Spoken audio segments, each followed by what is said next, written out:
What's up, guys? It's Editor Uli. There's an outfit change, and Danny's not here because we forgot to film an intro. So today we're going to be talking about the Sacramento Vampire, Richard Chase. He's noteworthy because he committed 6 murders here in the Sacramento area, and I had a brief stint with him, or not a stint, but I had a story that was connected to that guy. He committed 6 murders in the 70s, late 70s. The guy was pretty much just nuts. And yeah, we're going to talk a little bit about his crimes, why he did it. But yeah, man, I hope you guys enjoy it. Like, subscribe, all that yada yada, bell icon, set a reminder, put a tattoo on your face, put a tattoo on your grandma's face, and just don't forget to watch the podcast. This is Uli, and this is have you seen this? Have you heard about this? All right, guys, what's up? This is The Heist with Ulises and Danny. Today we're going to be talking about the Sacramento Vampire. He's a dude that is pretty much a piece of crap. He did some horrible things to some innocent people, and we don't respect serial killers here. No, at all. No, I mean, can't say I don't get it.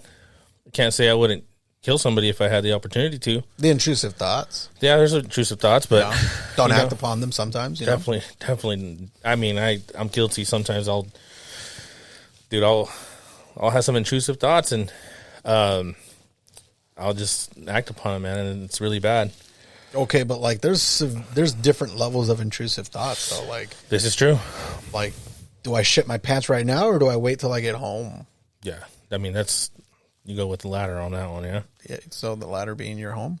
Yeah, I'm shitting right now. I think that's the latter. I think that's how that works. I'm gonna shit my pants right now. Don't do that, please.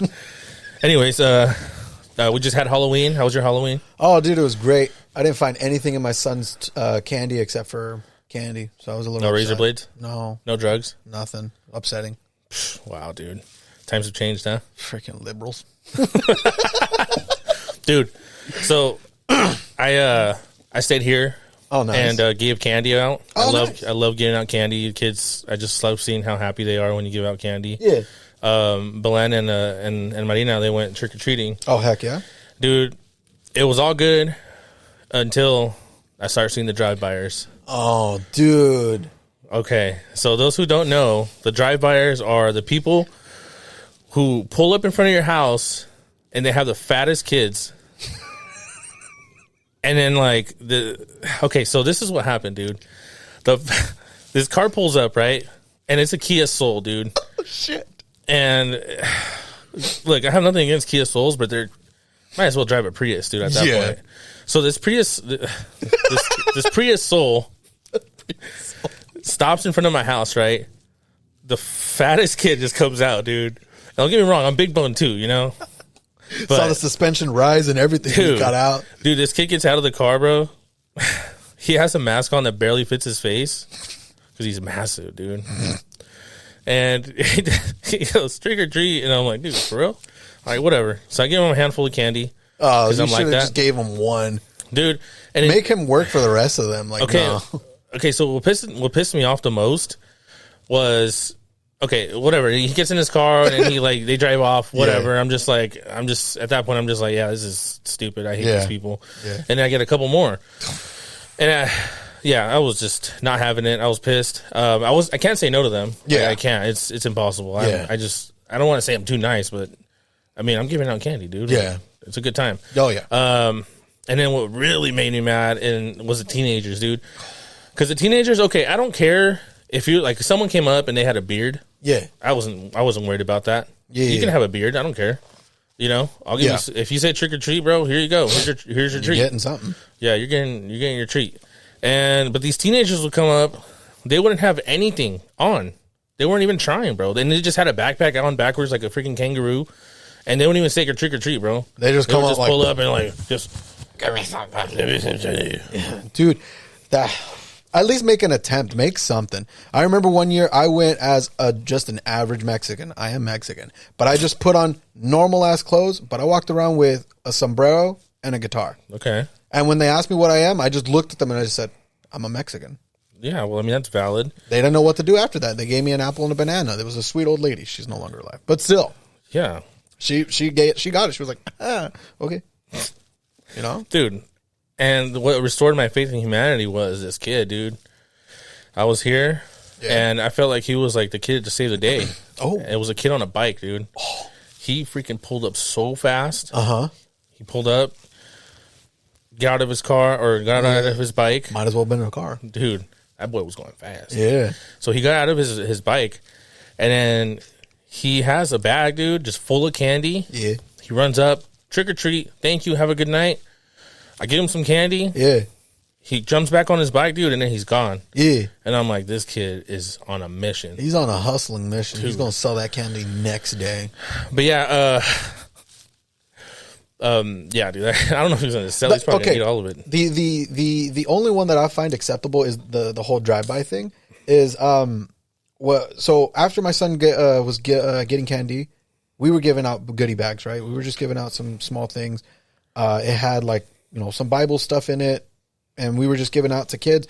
Cool stuff, you know, bookmarks, whatever. Yeah. There was these two kids that were they were trick-or-treating, but you could see a car pulling up. The car was at least Halloween designed. It had an inflatable dinosaur in the back. They had the Jurassic theme song playing, and they had a little like trailer with a carriage on it that had lights on it.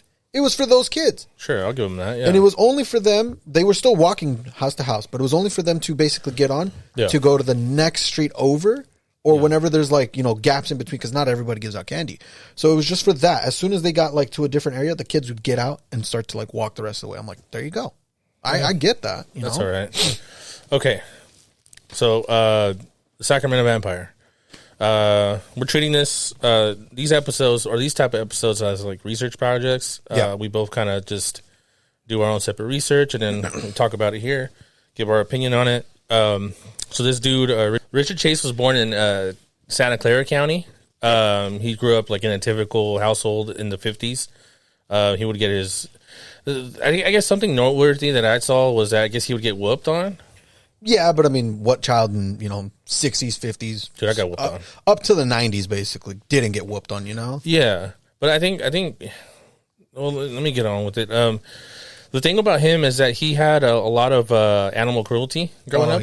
Yeah. And he would harm and kill cats all the time. He had no conscience when he would do it. He would just rip them open, and he would be unfazed by it. Yeah, he would be unfazed. He would kill the cats. He would kill animals, and then his parents wouldn't really care. Yeah. Like, you know, as a child, when you grow up, you feel empathy from seeing it from other people. You know, you see that way that you treat them, it affects them. The way that you treat animals affects them. And you learn that feeling from that, or by somebody telling you like, hey, it's not good. Like, how would you feel if somebody did that to you? He just did not have that. So the reason why I even found out about this guy is when I used to work at this place, I'd be working and then I'd have my earphones in and I'd be watching like just true crime, serial killers, whatever. And my coworker goes, hey, have you ever heard of the Sacramento Vampire? And I'm like, no, never in my life. Never. And he goes, look him up. So I look him up, and he goes, yeah, dude, I used to go to work with him, or I used to go to school with him. Oh, shit.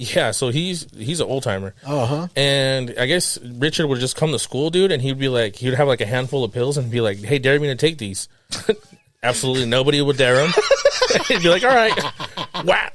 And he would just, you know, he was tripping on LSD. He would do a bunch of marijuana. I don't want to say that he like committed these murders because of the marijuana or the LSD, because a lot of people do that, you know, and there'd be a lot of serial killers if that was the case. You know? Yeah. So when he was institutionalized, he was institutionalized because he was injecting rabbit blood into his veins, and he got blood poisoning. Yeah, I was about to say, well, you would get something from that. That's a foreign object going inside. You think foreign substance? Sorry. It's just that's awful. And I mean, later on, he was deemed no longer a danger to others and was released. How do you do that? How you do that? We also forgot to mention that when he was institutionalized the first time and he was killing the animals, he was released to his parents, who were divorced at the time, and he just proceeded to just still kill animals in front of his mom, and his mom was just like, and walked away. Like, what? Yeah. Yeah, I mean... Yeah, so the delusions that he had were... He thought that his own blood wasn't circulating correctly, that it was like powdered, like he could feel it going. He thought that his stomach was upside down, or some of his other intestines were upside down. Legitimately, his dick didn't work. Like, there was no blood work going to it. Like, sometimes he would get somewhat of a chubba, but it wasn't like a full-on normal erection, if that makes sense. And he was worried about that, and the doctors were like, you're fine. Like, don't worry about that stuff. You're just delusional. But he also developed schizophrenia. Yeah, and he eventually did get institutionalized. Yep. And I guess while he was institutionalized, he would still kill small animals and then start drinking their blood. I guess the patients there, they would call him like Dracula. They would call him like just all kinds of like nicknames like that. You think that was like a way for him to assert dominance to the crazies? He was just like, yeah, you guys are crazy, but I'm crazier, and just started killing the animals in front of him? I mean, if someone killed an animal in front of me... I'd get away from them. I'd be like, all right, call the cops on his bitch ass later.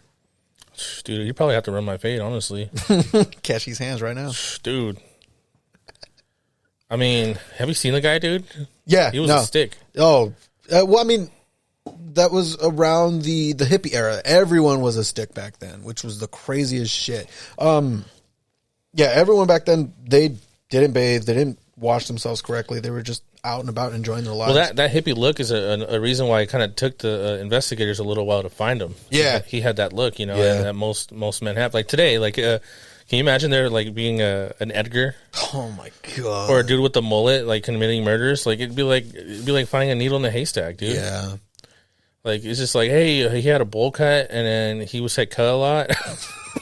Another thing that we forgot to mention in his like early child life, or not child. At this point, he's a teenager, or a young man.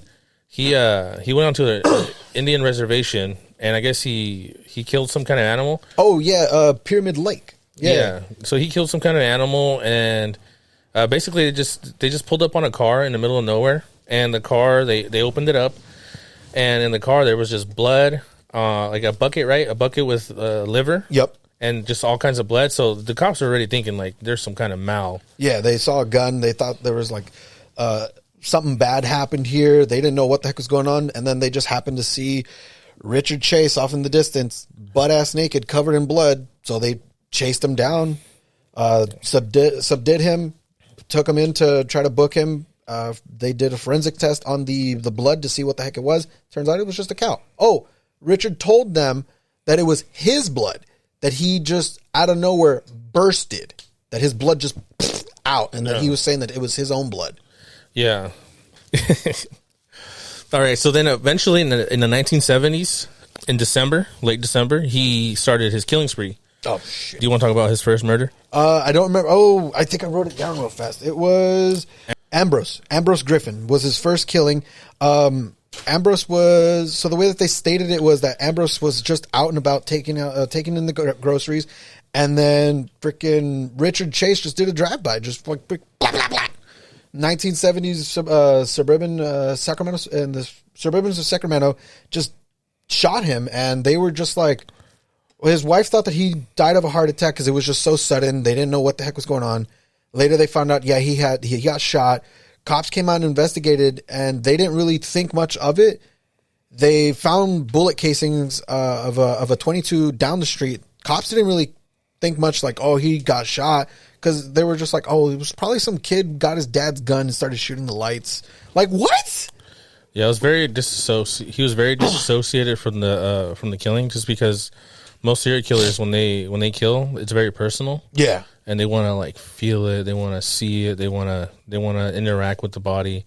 So it was really weird, and it's because they lack empathy. Most serial killers lack empathy, which is why he killed the animals and didn't like really. It wasn't really phased. Right. Yeah. So Ambrose was a 51-year-old man, like you said, unloading his groceries, and yeah, it was really weird that he did a drive-by. You don't really associate that with, again, serial killers. Usually they'll make it real personal. They want to look you in the eyes while they kill you. Yeah. Type of deal. But after that, rush, there was a little bit of an escalation, and by a little bit, I mean a lot of it. He went and murdered this lady named Teresa Wallen. She was 22, and he mutilated her body. He broke into her house and he like tore her open. Yeah. He, I think he did do acts of necrophilia. Yeah. I guess he left a yogurt cut. And he was filling it with blood and drinking it. Again, that just goes back to his killing of animals, right? He's just escalating here. Yeah. And I guess was this the one with the bullet casings? Yes, there was the FBI or one of the detectives on scene. They found a same thing, .22 pistol bullet inside of the mailbox, inside of Teresa's mailbox. And that's where they were just like, well, that's kind of weird. So they kind of took that as his calling card. Right. Which he definitely didn't have one. He was really unhinged. He was a weird guy. Completely nuts. Yeah. Apparently not that nuts because, we'll get into his sentencings later. But his final attack was 4 days later, right after he killed Teresa. So he killed Ambrose in December. And then in January, that's when he killed Teresa. And then 4 days after he killed Teresa, he struck again. So he entered a home of Evelyn Miroth. She was 38. He murdered her and her 5-year-old son, Jason, and then a family friend that was just there, Daniel. So he shot Daniel in the head, and he also killed a 5-year-old by shooting him in the head, Jason. Dude, but then Evelyn, again, his problem with his schlong, right? Yeah. This guy's, bro, just like get it. What is it, Blue Chew? Now it's Blue Chew. They didn't even have Viagra back then? No idea, dude. No. But, so cocaine was a prominent drug in the 60s and 70s. Why not just get a hit, brother? You said cocaine? Yeah, cocaine. Cocaine's supposed to make it not work. Nuh-uh. Yeah. You're lying. From what I understand, cocaine is supposed to, it affects your manhood, not positively. But anyways, Evelyn was, again, like Teresa, she was mutilated. She was ripped open, and again, acts of necrophilia. So Evelyn did have a son. So there was possibly a fourth victim. His name was David Ferreira, and he was kidnapped. So when they came on scene, they came in and saw all this carnage. You know, they saw this dude on the floor in the garage. They saw Evelyn and her son killed, Evelyn being mutilated, and then there was the 22-year-old missing kid. I guess one thing I did... 22-year-old?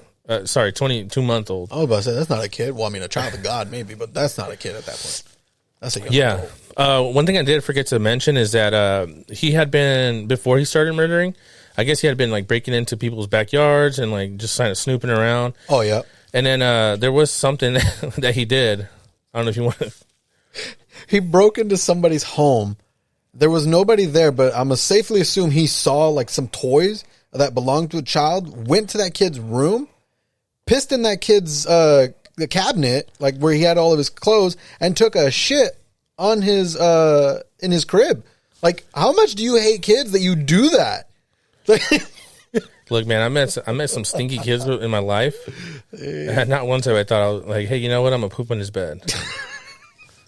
Jeez, that's going to be a new insult. I hope somebody breaks into your home and shits in your bed. Dude, that's Amber a page, Heard that shit. That's a page out of Amber Heard's book for sure. She learned that from Richard. Dude, what if she's related to Richard somehow? Well, let's look at that up.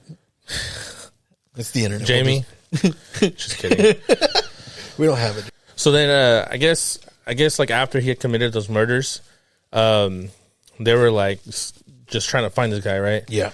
And I guess his former classmate had saw him at a store, like a grocery store, and he was wearing the clothes that was in the description of the guy because he had been seen. Yeah, he had been seen with an orange like coat or jacket, and he had like blood on his hands. Yeah, and when she saw the sketch of him, and I guess she had she had this weird encounter with him at the grocery store. Yeah, where I guess he just like went up to her and like said some weird crap and like really freaked her out. Yeah. So after she got freaked out and then she saw the thing on the news, she like told the police like, "Hey, we think it's this guy." Yeah. So soon after that, the police pulled up to his apartment and they were pretty sure that they had the guy, right? Yeah. And they were on the look for Richard Chase. They were on the look for him.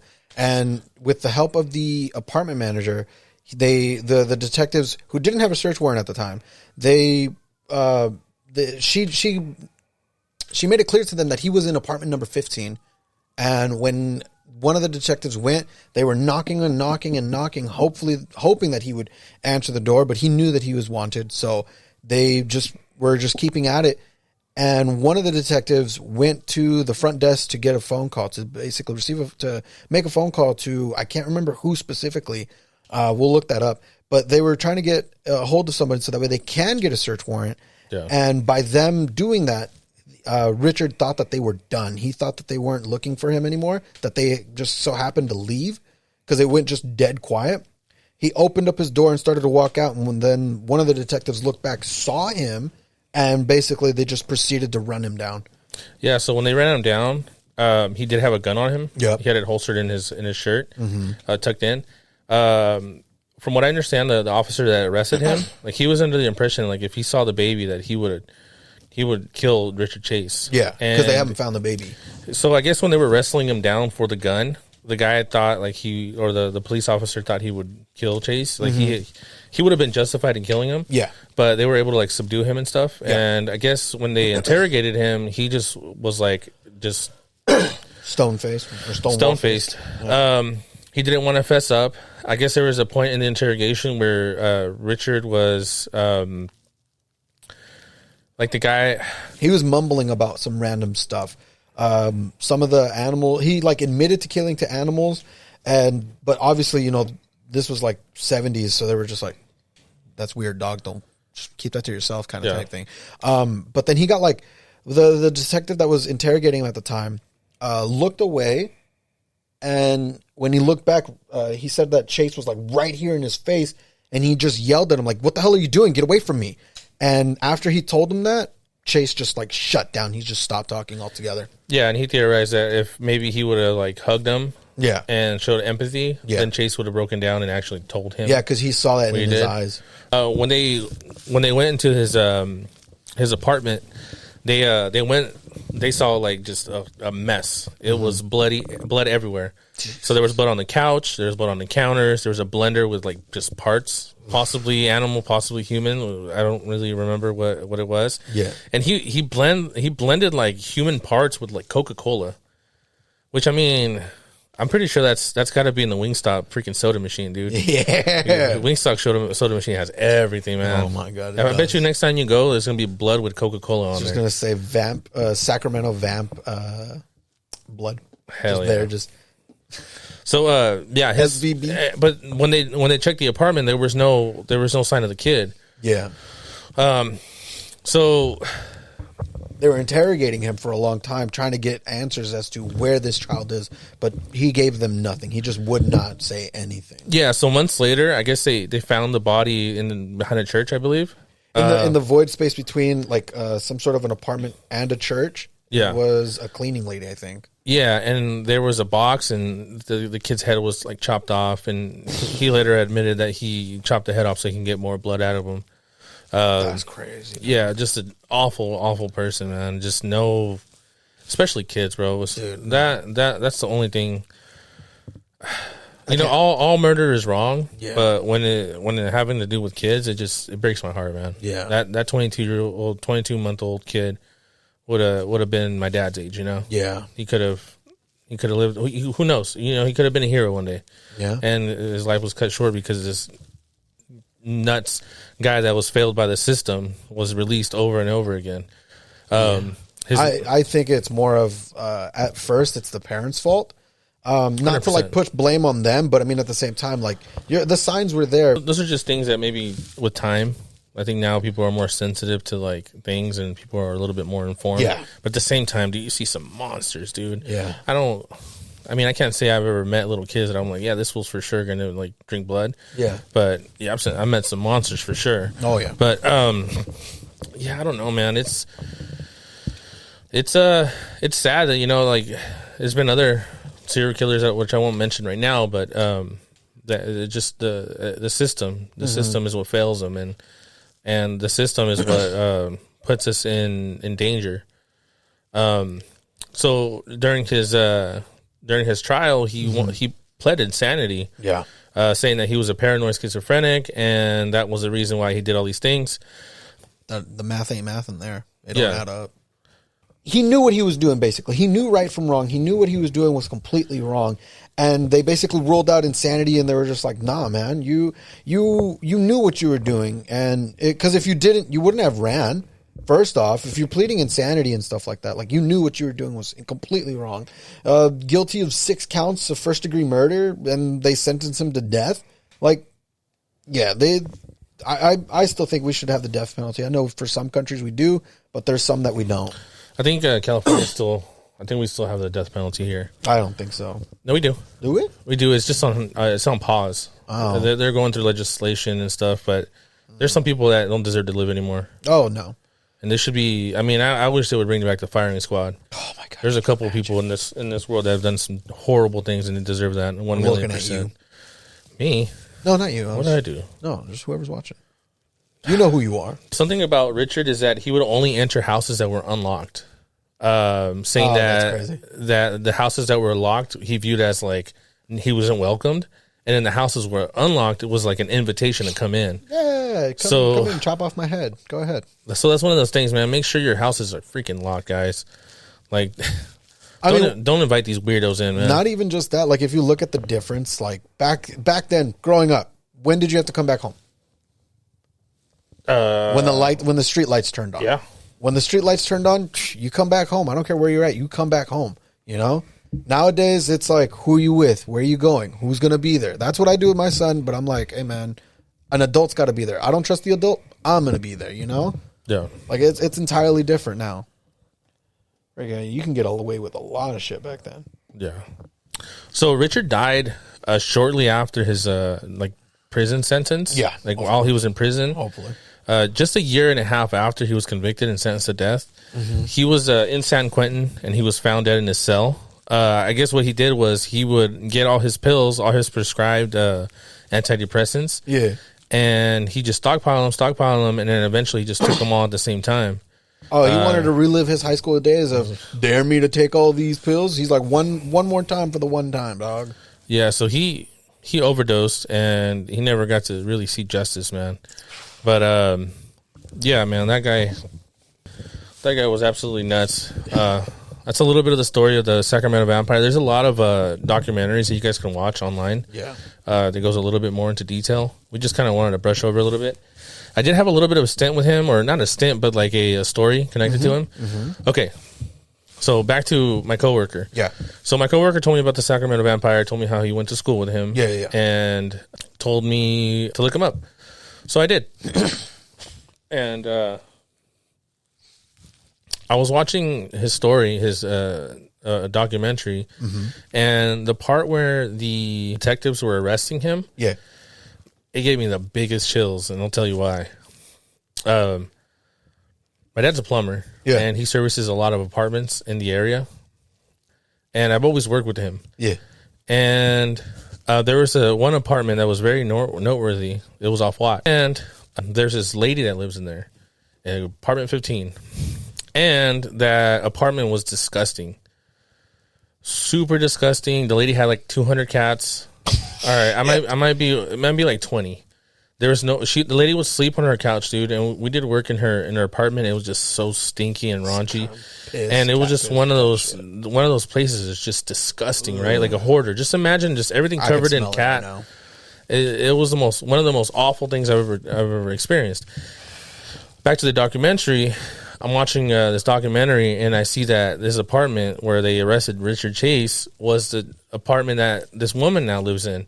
So when I saw it, dude, I got the biggest chills, man, because I was in there, and the energy in that apartment, dude, it just sticks, man. Wow. It just sticks, and whatever he would do in there, man, it probably stayed. And I don't know if it's maybe haunting this lady, but the cats are haunting her. That negative energy in there, dude, is just disgustingly awful. Like, it's just powerful. And yeah, man, it gave me the craziest chills because I was like, wow, that's the apartment I worked in. She has the 10 times recommended amount of cats that I would suggest anyone get.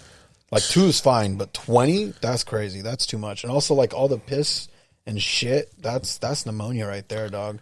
Yeah, I don't know. That, and then also again because I'm pretty sure they didn't clean the walls correctly. They didn't clean the carpets, the flooring correctly. That blood seeped into the structure of the building. So you still get that reoccurring, like, I smell pennies type thing, Like, no, that stayed. Yeah. All right. Well, I don't have anything else. Do you have anything else on this guy? I was still reading his FBI file, to be honest with you. Were you? Yeah. What you got? This shit's 29 pages long. Like, Jesus, dude. Not an interview appeal. He was interviewed. They don't give names as to who interviewed him.